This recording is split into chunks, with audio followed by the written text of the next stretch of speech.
Let me ask you something. Why is it that you can work hard, follow every rule, do everything right, and still feel like you're getting nowhere? Why does it feel like the more obedient you are, the further away success seems to drift?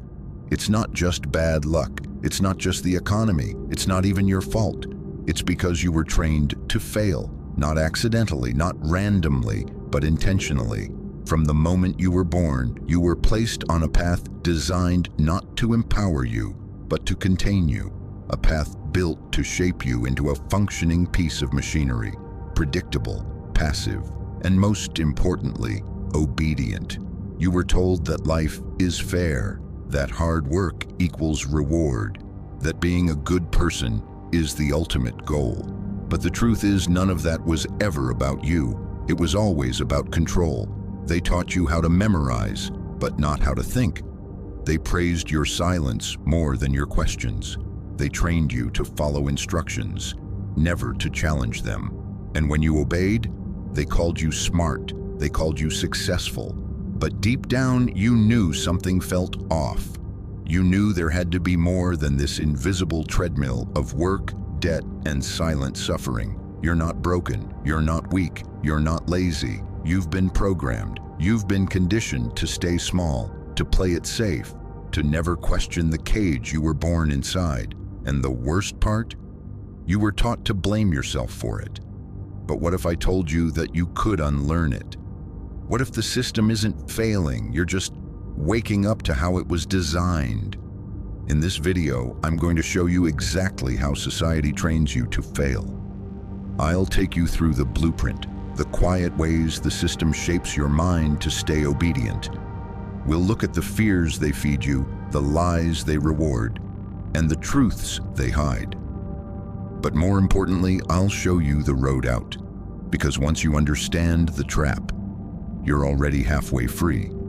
If there's a voice in your head that whispers, "This can't be it," you're right. You were meant for more, and it's time to remember who you were before the world told you who to be. This is your wake-up call.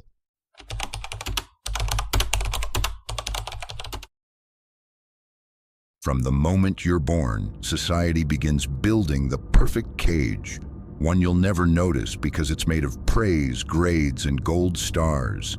You're not taught how to think, you're taught what to think. The blueprint starts with your earliest memories. Sit still, be quiet, memorize. Don't question the rules, recite them. If you follow instructions well, you're labeled gifted. If you resist, you're trouble. School is not about education. It's about domestication. The system doesn't want thinkers. It wants repeaters, people who can absorb a structure and function within it, but never question its purpose. Ask yourself, did school ever teach you how to build wealth, how to master your emotions, how to be mentally free? Or did it teach you to show up on time, raise your hand, and fear failure?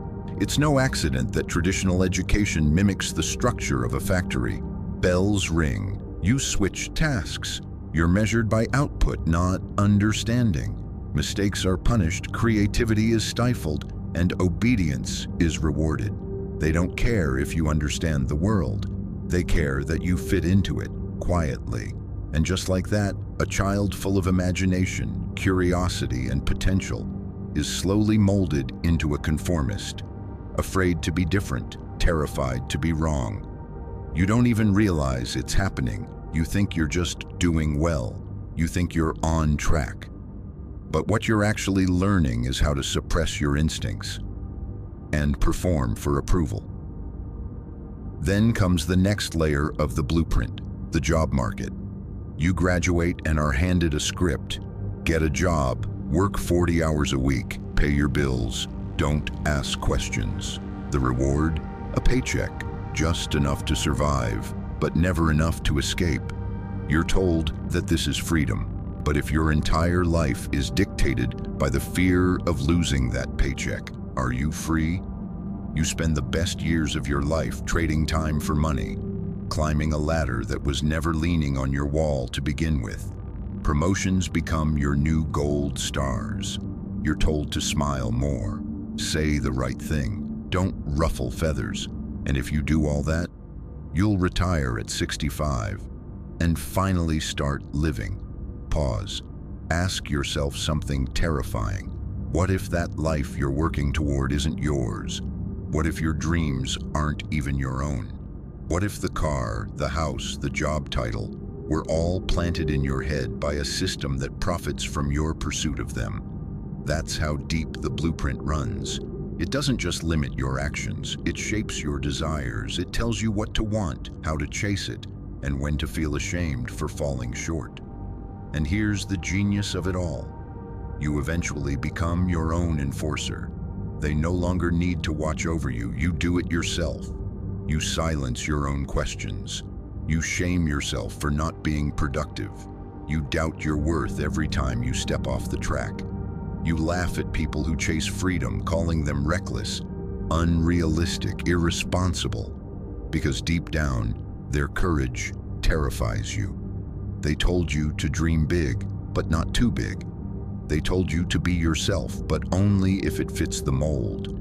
They trained you to compete with others instead of cooperating, to seek validation from strangers instead of from yourself, and to be terrified of silence, because silence gives birth to thought. This is not a conspiracy. This is a design. It's in our schools, our media, our workplace culture, even in how we talk about success. Every institution around you has a vested interest in keeping you busy, distracted, and slightly dissatisfied. Not miserable, just enough to keep consuming, just enough to keep reaching for the next dopamine hit. Because if you ever paused long enough to really think, you might realize the truth. The cage doesn't need bars. You were taught to fear freedom. This is the blueprint of obedience, not enforced by whips or chains, but by comfort, habit, and fear of standing out. And until you see it for what it is, you'll keep mistaking your cage for a home. But now that you've seen it, even a glimpse, it becomes harder to unsee.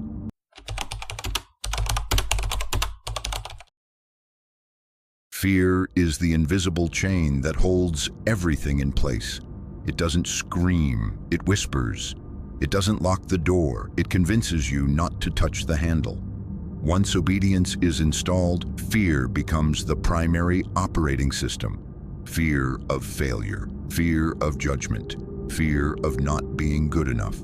But none of these fears are natural. They're carefully manufactured, drip-fed into your mind from the earliest age until they feel like your own voice.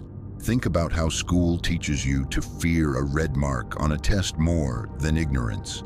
You don't avoid mistakes because they help you grow. You avoid them because they bring shame. You aren't afraid of being wrong because it means you're learning. You're afraid because it means you're less than. You don't ask questions in a meeting not because you don't care, but because you don't want to look stupid. That's the power of manufactured fear. It redefines failure as identity. Nowhere is this more clear than in the fear of standing alone. Society makes you believe that being different is dangerous, that disagreeing with the majority will get you isolated, mocked, excluded. So you stay silent even when your gut is screaming. You nod along even when every cell in your body knows it's a lie. That's why the system doesn't need to punish rebellion loudly. It just needs to frame it as embarrassing. If you can shame people into silence, you never need to confront their ideas. And over time, this fear begins to mutate.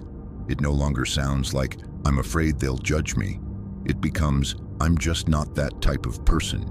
You internalize the limitations. You start calling the cage your personality. "I'm not confident. I'm not a risk taker. I'm just practical." Number, you're trained, conditioned, molded. They didn't have to lock the door, they just had to teach you to never knock. The fear is everywhere. Fear of financial ruin, so you take a job you hate. Fear of disappointing your parents, so you follow a path that isn't yours. Fear of missing out, so you keep scrolling endlessly through lives that aren't even real. You're constantly reacting, never choosing. And the worst part? The more you obey that fear, the more it rewards you. Obedience gets you applause. Playing it safe gets you praise. You feel secure in your discomfort because it's familiar, because it's what everyone else is doing. But security isn't freedom, and comfort isn't peace. They're just anesthetics. Fear doesn't just keep you from danger, it keeps you from greatness. Because here's the truth no one tells you. Chasing something extraordinary always comes with risk. You might fail, you might be judged, you might outgrow the people around you, but society has trained you to fear exactly those things. So you don't leap, you shrink. You settle for a life that's small enough to control and dull enough not to hurt. And this is where the blueprint and the fear system collide. The blueprint builds the obedient shell, but fear keeps you inside it, not because it's safe, but because it's familiar. You fear the unknown more than you hate the prison. That's the real tragedy. You don't choose the easy path because it fulfills you. You choose it because the other path looks like a cliff. But what if it's not a cliff? What if it's a staircase, and they just turned off the lights? Now here's where it gets even more insidious. People defend their fear like it's wisdom. They'll tell you that your dream is unrealistic, that your passion is immature, that your risk is reckless. Not because it is, but because they're afraid you'll prove it isn't. Most people aren't protecting you from danger. They're protecting themselves from irrelevance. Your courage is a mirror to their cowardice. And nothing is more terrifying than watching someone escape the maze you told yourself was inescapable. So the fear multiplies, it spreads like a virus. Whole generations pass it down, calling it responsibility, humility, being realistic. But in reality, it's inherited trauma dressed up as wisdom. And every time you listen to it, a piece of you dies quietly. But here's the twist. Fear can't be eliminated. It can only be understood. It's not your enemy. It's a compass. Fear shows you where your freedom begins, because the things you're afraid to face are usually the exact things keeping you from who you're meant to become.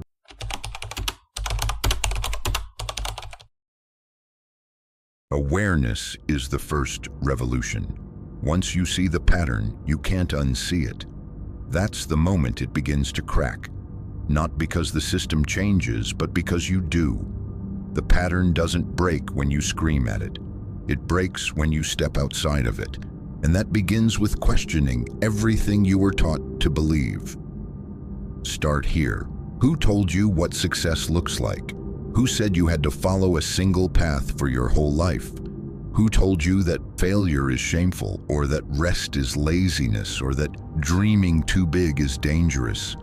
Once you start tracing those beliefs back to their origin, something shocking happens. You realize most of them aren't yours. You inherited them. You absorbed them from people who never questioned anything either. And if your beliefs are borrowed, then so is the life they're building. So you stop, you pause, you get quiet. And in that silence, you start hearing your own voice again.